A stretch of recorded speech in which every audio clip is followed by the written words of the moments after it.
आप कहते हैं कि हमारी केंद्र में सरकार है, प्रदेश में सरकार है, तस्वीर बदल गई, तो गौतम बुद्ध नगर में सांसद बदलने की क्या जरूरत पड़ी? या किसान हो, कोई भी किसी की समस्या हो, मैं मिल्क कोऑपरेटिव को लेके ग्रामीण क्षेत्रों में कई जगह गया, किसी भी तरह की समस्याओं के लिए हम तो पूरी तरह से, हमारे दरवाजे खुले हैं, कभी भी आ सकते हैं, बात कर सकते हैं। आयुष्मान कार्ड बना कि लोगों का इलाज होता, कई बार होता है कि वो कार्ड लेकर अगर वो व्यक्ति इलाज करवाने हॉस्पिटल में जाता है तो कार्ड एक्सेप्ट ही नहीं किया जाता, उस कार्ड का लाभ ही नहीं मिलता, मजबूरन उसे किसी, चाहे अपनी जमीन गिरवी रखे या जेवर बेचे, उसको प्राइवेट अस्पताल में इलाज करवाना पड़ता है सकती। लेकिन कई ऐसी घटनाएं प्रकाश में आती हैं जहां पर चुनौती हो जाती है, कई ऐसी घटनाएं आती हैं जहां पर जो नशीले पदार्थ हैं वो बहुत बड़ी मात्रा में जिले में पकड़े जाते हैं। देश ने आज माना है कि लॉ एंड ऑर्डर, कानून व्यवस्था को बिना किसी भेदभाव के, पक्ष विपक्ष के, मजबूती से योगी जी ने उत्तर प्रदेश में लागू किया है। जेवर एयरपोर्ट बन रहा है और फिल्म सिटी बन रही है। गौतम बुद्ध नगर के जो युवा हैं उनको सपने दिखाए जा रहे हैं कि आपको रोजगार मिलेगा। युवा समझ ही नहीं पा रहा है कि रोजगार हमें कैसे मिलेगा। अब यहाँ पे पहले 2 मोबाइल फैक्ट्री थी पूरे उत्तर प्रदेश में, आज 200 से ऊपर मोबाइल फैक्ट्रियां हैं। ऑटोमोबाइल इंडस्ट्री यहाँ पे कितनी तेजी से बढ़ रही है। इंफ्रास्ट्रक्चर डेवलपमेंट गौतम बुद्ध नगर का अगर आप देखेंगे तो सड़कों का निर्माण हो रहा है, दादरी में मल्टी नोडल ट्रांसपोर्टेशन हब है। नमस्कार, स्वागत है आप सभी का एनडी न्यूज में। मैं हूं संजय सिंह चौहान। लोकसभा चुनाव की चुनावी सरगर्मियां और इसी बीच हमारे साथ बातचीत करने के लिए राष्ट्रीय प्रवक्ता गोपाल कृष्ण अग्रवाल जी हैं। गोपाल कृष्ण अग्रवाल के बारे में आपको बता दूं कि सन 2000 से ये राजनीति में रहे और राजनीति की एक ही पार्टी रही, भारतीय जनता पार्टी। इसलिए भारतीय जनता पार्टी के मजबूत सिपाही भी हैं, कई जिम्मेदार पदों पर रहे और मौजूदा अभी ये राष्ट्रीय प्रवक्ता हैं भारतीय जनता पार्टी के। और इसी में एक चीज और ऐड हो गई, क्योंकि गौतम बुद्ध नगर लोकसभा क्षेत्र से चुनाव लड़ने की तैयारी भी कर रहे हैं।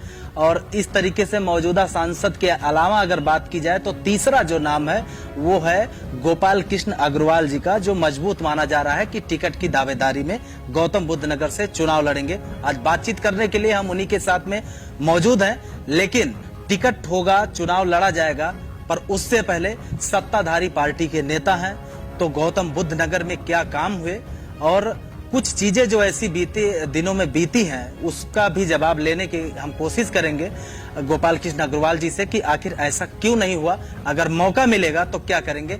तमाम बातचीत की शुरुआत करेंगे। सबसे पहले समय देने के लिए बहुत नमस्कार संजय जी, आपके माध्यम से आपके सभी श्रोताओं को मेरा बहुत बहुत अभिनंदन। सबसे पहला सवाल तो ये कि आप कहते हैं कि हमारी केंद्र में सरकार है, प्रदेश में सरकार है, तस्वीर बदल गई, तो गौतम बुद्ध नगर में सांसद बदलने की क्या जरूरत पड़ी? नहीं, देखिए, ये जो बहुत बड़ी पार्टी है, इसमें हर कार्यकर्ता को, हर लीडर को किसी न किसी टाइम पे अलग अलग पदों की, अलग अलग जिम्मेदारी की व्यवस्था होती है। कभी कोई इलेक्शन लड़ता है, कभी कोई संगठन में आता है, कोई संगठन के लोग इलेक्शन लड़ते हैं। तो ये व्यापक पार्टी है और इसी तरह के बदलाव कई बार होते हैं और उसमें उसी के आधार पे कुछ चीजें तय होती हैं। आने वाले समय में क्या लोकप्रियता है, कितनी पार्टी के साथ जुड़े हुए हैं, कितने पार्टी के कार्यक्रमों को जनता तक पहुंचाया, जनता का कितना उनके प्रति सम्मान और उनके प्रति प्रेम और स्नेह, ये सब बातों को कंसिडर करके पार्टी निर्णय लेती है, जो भी निर्णय लेगी। बायोडाटा इस बार क्या तैयार हो गया? केंद्रीय कार्यालय तक जाने वाला है। इस बार मजबूत मानी जाएगी आपकी दावेदारी, क्योंकि आप पहले भी दावेदारी कर चुके हैं। ये देखिए, इस तरह से कोई दावेदारी करने का कोई पार्टी में ऐसा कोई उस तरह का प्रावधान वैसा नहीं है कि कोई एप्लीकेशन दे रहे हैं या कोई बायोडाटा दे रहे हैं। हम पार्टी के संगठन के कार्यकर्ता हैं, राष्ट्रीय प्रवक्ता हैं, केंद्र में हर वक्त सन 2000 से काम कर रहे हैं अलग अलग पदों पे।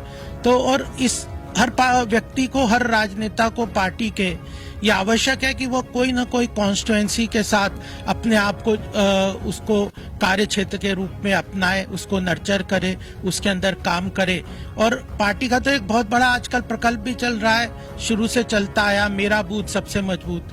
तो मैं गौतम बुद्ध नगर में सन 1990 से रह रहा हूँ और यहाँ पे पहले राष्ट्रीय स्वयंसेवक के विभिन्न संगठनों में काम करता रहा और 2000 से पार्टी के राष्ट्रीय कलापों में, केंद्र में काम करता रहा। उत्तर प्रदेश के जो प्रदेश कार्यकारिणी है उसका भी सदस्य हूँ। तो मेरा गौतम बुद्ध नगर कार्य क्षेत्र रहा है, ये कॉन्स्टिट्यूंसी को हमने शुरू से नर्चर किया है, तो इसीलिए यहाँ पे हमारा कार्य करने का आने वाले समय में भी इच्छा है। आप सेक्टर में रहते हैं, लेकिन लोकसभा क्षेत्र में गांव भी लागू होते हैं कि यहाँ के भी मतदाता लोकसभा क्षेत्र में वोट करेंगे। अगर टिकट होता है तो जो गौतम बुद्ध नगर के जो गांव हैं, इनको कैसे कवर करेंगे? ये देखिए, जैसे आपने कहा 2014 में मैंने युवा सशक्तिकरण एवं विकास यात्रा निकाली थी और करीब बहुत सारे गांव में गौतम बुद्ध नगर के, चाहे दादरी क्षेत्र हो, जेवर हो, खुर्जा हो, सिकंदराबाद हो, इनके ग्रामीण क्षेत्रों में, रबुपुरा हो, इनके क्षेत्रों में पूरे 2-3 दिन की कंटिन्यूअसली पद यात्रा के रूप में निकाली थी। तब 2014 में जबकि अपोजिशन की यहाँ पे सरकार थी, उसके बाद भी चाहे किसानों का मुद्दा हो, पानी का लेके मुद्दा हो, और भी विभिन्न मुद्दों में, चाहे गौतम बुद्ध नगर में या कहीं भी जाना हो, मैं जाता हूँ, कार्यक्रमों में जाता हूँ, शादी में जाता हूँ, अन्य सुख दुख में लोगों के हिस्सेदारी पूरी तरह से हम निभाते हैं। तो इस क्षेत्र से सभी लोगों से जुड़े हुए, कोई शहर या गांव, ग्रामीण, ऐसा कोई अलग कोई बाइफर्केशन ऐसा नहीं है। आपने किसानों का जिक्र किया, तो किसानों का आलम इस जिले में ये है कि कम से कम 4 जगहों पे धरना चल रहा है और अपने बच्चे और परिवार के साथ जो किसान परिवार हैं धरने पे बैठे हैं। उनका कहना है कि पार्टी से जुड़ा कोई भी व्यक्ति हमसे बातचीत करने के लिए नहीं आता, और अगर कभी हुआ भी होगा तो ये हमारी बातचीत शीर्ष नेतृत्व तक नहीं जाती। ये जो अथॉरिटी और किसानों के बीच की जो लड़ाई है, ये रास्ता कैसे साफ होगा? और अगर नहीं साफ होगा तो ये भी कहा जा रहा है कि भारतीय जनता पार्टी का जो भी कैंडिडेट गौतम बुद्ध नगर लोकसभा क्षेत्र से चुनावी मैदान में होगा, बड़ा नुकसान होगा पार्टी। देखिए, किसानों का ये मुद्दा जटिल है, उनकी कुछ मांगे हैं जो कि कुछ का जायज है, कुछ उनमें लगता है कि जायज नहीं भी है। वो कोर्ट में भी गए हैं, अथॉरिटी के साथ भी कई बार चर्चा की है, मैं भी उनके बीच में, उनके मीटिंग्स में, उनके धरने प्रदर्शन में भी पहले भागीदारी लिए। हमारे दरवाजे खुले, कभी भी बातचीत राजनेता के रूप में इस क्षेत्र में काम करने वाले, चाहे वो होम बायर्स हों, चाहे एसोसिएशंस के, मल्टी स्टोरी एसोसिएशंस के लोग हों, या किसान हो, कोई भी किसी की समस्या हो, मैं मिल्क कोऑपरेटिव को लेके ग्रामीण क्षेत्रों में कई जगह गया, किसी भी तरह की समस्याओं के लिए हम तो पूरी तरह से, हमारे दरवाजे खुले हैं, कभी भी आ सकते हैं, बात कर सकते हैं, और पूरी तरह से उनके मुद्दों को, हर मुद्दे को लेके हम केंद्र सरकार के पास, प्रदेश सरकार के पास, और मजबूती के साथ उनकी बातों को रखने के लिए हरदम तैयार है। जिले में होम बायर्स के जो मुद्दे हैं वो भी बरकरार हैं। कई जगहों पर ऐसा हुआ, लोगों ने पैसे इन्वेस्ट किए, उनको फ्लैट नहीं मिले, आज भी वो दर बदर की ठोकरें खा रहे हैं। ये सिस्टम सब कुछ नोएडा में हुआ है और यहाँ पर आपके पार्टी की सरकार है, क्या कहेंगे इस पर? ये कैसे समस्या सुलझेगी? देखिए, पहले भी मैंने होम बायर्स के मुद्दे को उठाया था और मुझे लगा था उस वक्त 2016-17 में इंसॉल्वेंसी बैंक्रप्सी कोड लेके सरकार आई थी और उसके अंदर इनका सॉल्यूशन हो जाएगा, और मैं गवर्नमेंट की एक कंपनी में नॉमिनी भी हूँ आईबीसी की, तो हमने कमिटी ऑफ क्रेडिटर्स में इनको डलवा दिया था, एक महत्वपूर्ण इनके पास अधिकार आ गया था। लेकिन अब भी, इस बार भी जिस तरह से है, जब हमें लगा कि यह मुद्दा बहुत महत्वपूर्ण है, यहाँ पे लगभग रेरा के वेबसाइट में ऐसा है कि लगभग 1,60,000 मकानों का इस तरह की यहाँ पे इस क्षेत्र के लोगों की समस्या है और काफी जटिल समस्या है। अथॉरिटी का भी उसमें इन्वॉल्वमेंट रहा है, किसी न किसी तरह बैंकों का भी है, तो उसको महत्वपूर्ण तरीके से हमने इस बार भी पूरी तरह से उठाया। और आप देखेंगे पिछले कुछ दिन में जितनी चर्चा हम कर रहे हैं होम बायर्स को लेके या होम बायर्स के साथ मिलके, या जो सरकार ने कमेटी बनाई है अमिताभ कांत जी की, उनको एक पूरा सॉल्यूशन की तरफ से रास्ता पर बनाने की बात है, हम उस क्षेत्र में पूरा काम कर रहे हैं। मुझे लगता है कि अगर हम समाधान के साथ जाएंगे तो हमारी सरकार योगी जी की उत्तर प्रदेश में और प्रधानमंत्री मोदी जी की केंद्र में इस समस्या की जटिलता को समझ रही है, और अगर कोई समाधान की तरह से, जिसमें कि बैंक और अथॉरिटी और होम बायर्स सब मिलके इसके समाधान का रास्ता लेके जाएंगे तो तुरंत हम इसको सॉल्व कर पाएंगे। मुझे लगता है कि अगर जिस प्रकार होम बायर्स किसी भी साथ खड़े होंगे तो वह मजबूती से उनके समस्या को समाधान की तरफ ले जा सकेगा। आपकी सरकार प्रदेश में चल रही है, आप कहते हैं कि क्राइम व्यवस्था पर हमने बहुत अच्छा किया है और नोएडा में भी अब खुलेआम बहन बेटियां घूम सकती, लेकिन कई ऐसी घटनाएं प्रकाश में आती हैं जहां पर चुनौती हो जाती है। कई ऐसी घटनाएं आती हैं जहां पर जो नशीले पदार्थ हैं वो बहुत बड़ी मात्रा में जिले में पकड़े जाते हैं। ये कहा गया था कि जब जिले में कमिश्नरी लागू होगी तो यहाँ की जो कानून व्यवस्था है उसमें चेंज होगा, बदलाव आएंगे, लेकिन जब से कमिश्नरी हुई कुछ बहुत ज्यादा फर्क नहीं दिखा। क्या कहेंगे? नहीं, देखिए, योगी जी का एक यूएसपी है, अगर और वह यूएसपी पूरे देश ने आज माना है कि लॉ एंड ऑर्डर, कानून व्यवस्था को बिना किसी भेदभाव के, पक्ष विपक्ष के, मजबूती से योगी जी ने उत्तर प्रदेश में लागू किया है। और वह उनका कमिटमेंट है कि बहू बेटियां, बच्चियां बिल्कुल सुरक्षित यहाँ रहेगी। कोई भी उनकी सुरक्षा या किसी तरह की उनके छेड़छाड़ करता है तो उसके ऊपर सख्त से सख्त कानून होगा, कार्रवाई होगी, और वो हो भी रहा है। कई बार हमें लगता है, जैसे आप ड्रग्स की बात कर रहे हैं, कुछ अभी केसेस आए हैं जिसमें ड्रग्स का बहुत बड़ा खेप यहाँ पे पकड़ा गया, तो मुझे तो इतना कहना है कि जब अब एफआईआर वगैरह लॉन्च करना बिल्कुल ट्रांसपेरेंट हो गया योगी जी के समय में, ऑनलाइन एफआईआर लॉन्च कर सकते हैं, और सरकार की जो महकमा है, पुलिस वगैरह प्रशासन, वो मजबूती से उस पे एक्शन लेता है, तो इसलिए कई बार ये उजागर होती है। वो तो एक पॉजिटिव संकेत है कि लोगों को पकड़ा जा रहा है, उनके क्राइम की एक्टिविटीज को रोका जा रहा है, लेकिन यह कमिटमेंट योगी जी का बिल्कुल पक्का है कि कानून व्यवस्था को बहुत सुचारू रूप से चलाना, और उत्तर प्रदेश में खासकर जो इंटरनेशनल इन्वेस्टमेंट वगैरह भी आएगा,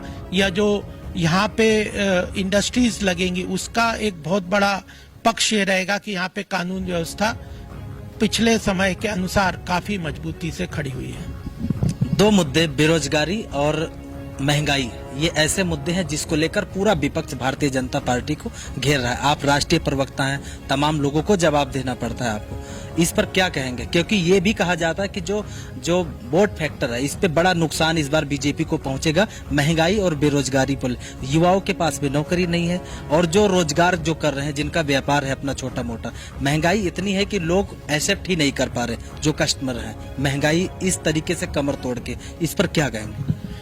देखिए, व्यापारी वर्ग को के साथ मैं काफी जुड़ा हूँ, चाहे इंडस्ट्रियलिस्ट हो या छोटे मझले व्यापारी हो, व्यापारी वर्ग के साथ या प्रोफेशनल लोग हैं, इनके साथ मैं काफी काम करता हूँ और इनके साथ जुड़ा हुआ हूँ। उनकी समस्याएं हैं, लेकिन पिछले 9 वर्ष के कार्यकाल को देखेंगे तो खासकर कोविड के बाद जिस तरह भारत की अर्थव्यवस्था मजबूत हुई है, आज विश्व की अर्थव्यवस्था में चाहे अमेरिका, चाहे इंग्लैंड, यूरोप की अलग अलग कंट्री या चीन, इन तीनों बड़ी बड़ी अर्थव्यवस्थाओं की स्थिति बहुत खराब है।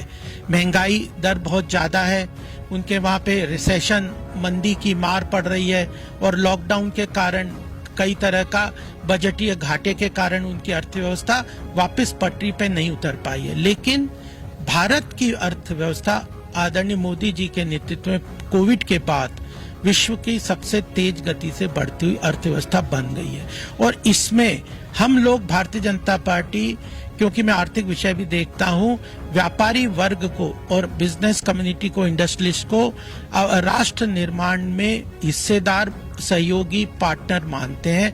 और हम यह जानते हैं कि अर्थव्यवस्था मजबूत हुए बगैर कोई भी देश प्रगति नहीं कर सकता। व्यापारियों की समस्याओं को मजबूती से निवारण करेंगे, करप्शन फ्री, भ्रष्टाचार विमुक्त एक इकोसिस्टम हमने टैक्स कलेक्शन का, इनडायरेक्ट टैक्स का क्रिएट किया है। कोविड के बाद जैसे मुद्रा लोन देने की बात है, या रेडी वाले, पटरी वालों के लिए लोन देने की बात है, महिलाओं को सशक्तिकरण करने के लिए उद्योग व्यापार में सेल्फ हेल्प ग्रुप बनाने की बात है, कोऑपरेटिव सेक्टर के अंतर्गत ग्रामीण क्षेत्र में फार्मर प्रोड्यूसर ऑर्गेनाइजेशंस बनाने के लिए सपोर्ट करने की बात है। इन सब में ग्रामीण अर्थव्यवस्था, शहरी अर्थव्यवस्था, महिलाओं को मजबूत उद्योग व्यापार में सहयोग करना, रेडी वाले, पटरी वालों को देना, उनके चिन्हित करके जगह उनको अलॉट करना, और मुद्रा लोन के माध्यम से स्टैंड अप, स्टार्टअप इकोसिस्टम से भारत की अर्थव्यवस्था को हम बहुत मजबूत कर रहे हैं। और उस मजबूत अर्थव्यवस्था में उत्तर प्रदेश एक महत्वपूर्ण योगदान कर रहा है, और उसके अंतर्गत गौतम बुद्ध नगर भारत की अर्थव्यवस्था के लिए एक नया पहचान बन के उभरेगा। मुझे इसका पूरा विश्वास है। जेवर एयरपोर्ट बन रहा है और फिल्म सिटी बन रही है। गौतम बुद्ध नगर के जो युवा हैं उनको सपने दिखाए जा रहे हैं कि आपको रोजगार मिलेगा। युवा समझ ही नहीं पा रहा है कि रोजगार हमें कैसे मिलेगा, क्योंकि हर बार किसी भी मंच से या चुनाव के समय दो चीजों का जिक्र अक्सर किया जाता है कि जिले में फिल्म सिटी बन रही है और एयरपोर्ट बन रहा है, इसमें रोजगार निकलेगा। युवा ये जानना चाहता है कि हमें रोजगार हम इसमें पाएंगे कैसे, क्योंकि बड़ी तादाद में जो यहाँ के ग्रामीण के जो बच्चे हैं वो उनके पास डिग्री तो है पर नौकरी नहीं है। इस पर क्या? देखिए, कहीं ना कहीं ये चीज लोगों को, युवाओं को मैं बताने का प्रयास भी करता हूँ, समझाने का प्रयास करता हूँ कि एंटरप्रेन्योरशिप और सेल्फ एम्प्लॉयमेंट के अंतर्गत वो काम करेंगे तो बहुत सारी अपॉर्चुनिटीज सरकार ने क्रिएट किए हैं स्वरोजगार की।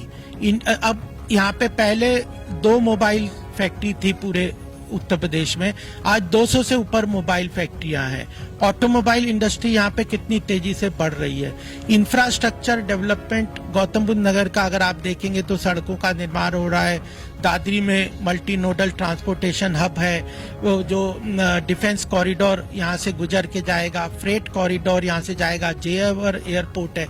तो ये जो इंफ्रास्ट्रक्चर डेवलपमेंट होगा, यहाँ पे इंडस्ट्रियलाइजेशन होगा, यहाँ पे जो एजुकेशन के हिसाब से यहाँ पे बड़े सारे इंस्टीट्यूट हैं, तो यहाँ गौतम बुद्ध नगर फाइनेंशियल हब के रूप में भी उभर के आ सकता है। इंटरनेशनल आर्बिट्रेशन के रूप में भी यहाँ पे पूरा पोटेंशियल है, जिसके अंतर्गत योगी जी ने अपनी सहमति दे दी है। तो फाइनेंशियल सेक्टर, आर्बिट्रेशन मैकेनिज्म के अंतर्गत इंफ्रास्ट्रक्चर डेवलपमेंट, मैन्युफैक्चरिंग सेक्टर को मजबूत करना, ऑटोमोबाइल इंडस्ट्री को बढ़ाना, टेक्सटाइल इंडस्ट्री का हब गौतम बुद्ध नगर बन रहा है। तो मुझे लगता है कि अगर कोई व्यक्ति बिजनेस, फाइनेंस और आर्थिक विषयों को समझने वाला अगर इन चीजों को आगे लेके जाएगा तो गौतम बुद्ध नगर के विकास के लिए और खासकर उत्तर प्रदेश के विकास के लिए वह बहुत बड़ा योगदान इस क्षेत्र का आगे आने वाले समय में बढ़ा सकता है। गौतम बुद्ध नगर की जो टीम है पूरी, ये कहा जा रहा है कि तालमेल कुछ ठीक नहीं है। अगर कोई गोपाल कृष्ण अग्रवाल जी के साथ में फोटो खिंचाकर कार्यकर्ता सोशल मीडिया पर डालता है तो दूसरे जो व्यक्ति हैं नाराज हो जाते हैं। अब अगर दूसरे के साथ डालता है तो तीसरे नाराज होते हैं। उस कार्यकर्ता को समझ में नहीं आता है कि हम किसके सपोर्टर हैं। अगर हमारे ऊपर कोई अगर मुसीबत आई तो कौन नेता हमारे साथ खड़ा होगा। ये कार्यकर्ताओं की मजबूरी बन गई, सामान्य कार्यकर्ता का।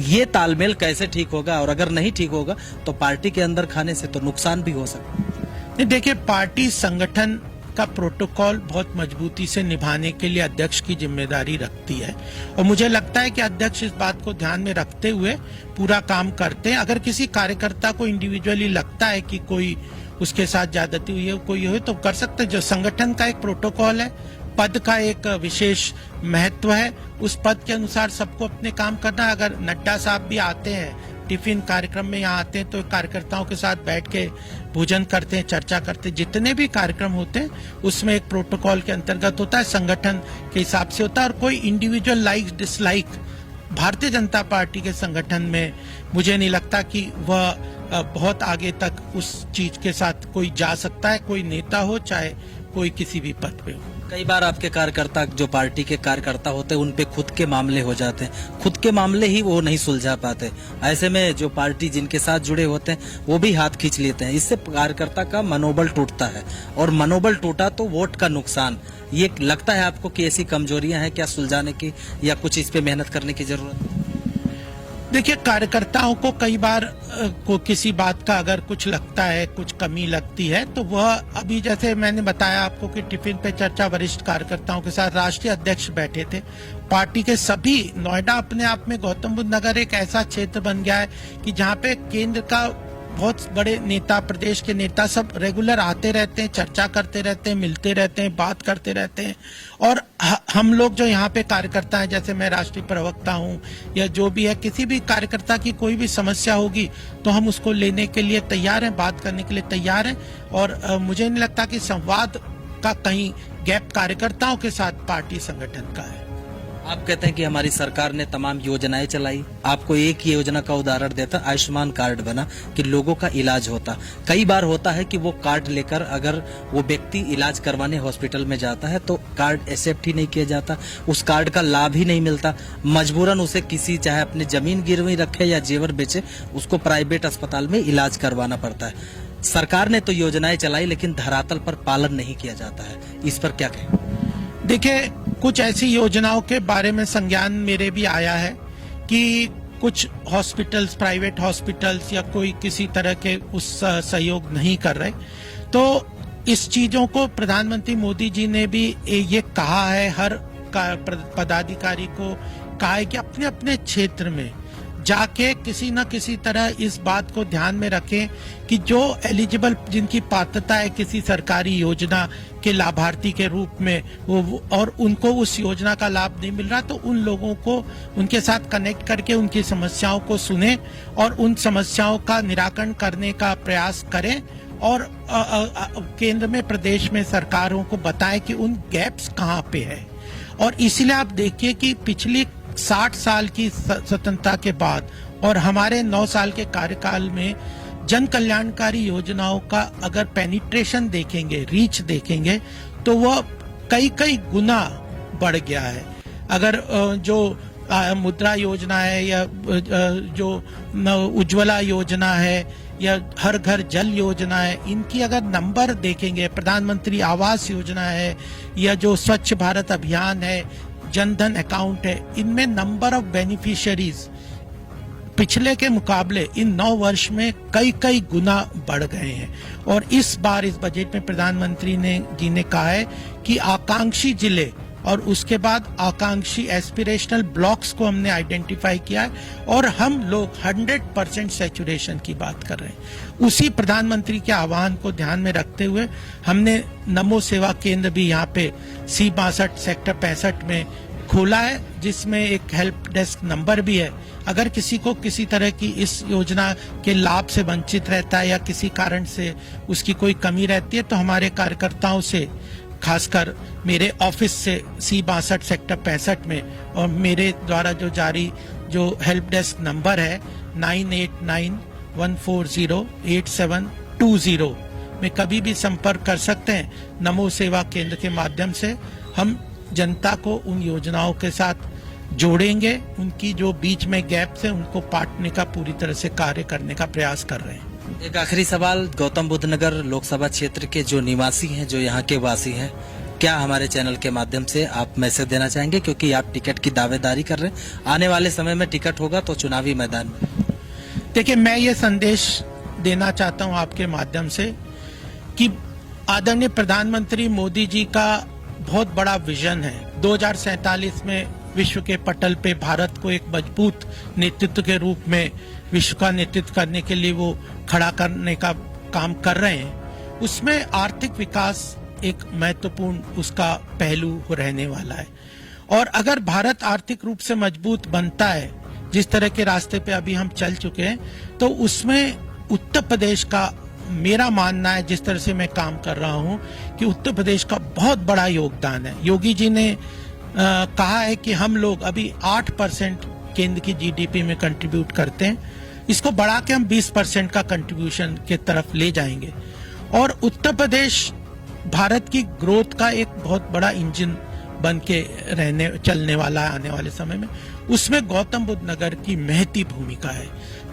व्यक्ति ऐसा अगर लीडरशिप के साथ मिलकर काम करने वाला हो, जो आर्थिक विषय, बिजनेस और फाइनेंस और इन सब चीजों को समझता हो, व्यापारियों के साथ जुड़ा हुआ है, इंडस्ट्री के लोगों के साथ उसका अच्छा कनेक्ट है और केंद्र की अलग अलग नीतियों के निर्धारण में जो कंट्रीब्यूट कर सकता है, ऐसा व्यक्ति गौतम बुद्ध नगर को बहुत तेजी से आगे ले जा सकता है और उसके साथ उत्तर प्रदेश और केंद्र की जो आर्थिक व्यवस्था है उसको और तेजी से आगे बढ़ाने का काम कर सकता है। तो गोपाल कृष्ण अग्रवाल जी, राष्ट्रीय प्रवक्ता भारतीय जनता पार्टी के गौतम बुद्ध नगर लोकसभा क्षेत्र से टिकट भी मांग रहे हैं और चुनाव लड़ने की इनकी मंशा है। पहले भी तैयारी थी। वर्ष 2000 से भारतीय जनता पार्टी के सिपाही हैं, आरएसएस में भी पहले रहे और छात्र संघ के जब छात्र नेता थे तो इमरजेंसी के समय इनको जेल भी जाना पड़ा और अब चुनावी मैदान में भी आने की इच्छा है। व्यापारिक वर्ग से आते हैं तो व्यापारियों की जिले भर के जो है व्यापारी वर्ग के लोग, उनकी क्या अपेक्षाएं हैं, इस पर भी हम तमाम बातचीत भी दिखाएंगे, आप तक पहुंचाएंगे मैसेज। लेकिन जो गोपाल कृष्ण अग्रवाल जी हैं, इन्होंने टिकट की दावेदारी की है। इससे जो गौतम बुद्ध नगर का जो सियासी घमासान है, क्या रूप लेगा और क्या रंग लेगा, इस पर भी तमाम चर्चा होगी। अपने कैमरा पर्सन के साथ संजय सिंह चौहान, एनडी न्यूज, नोएडा।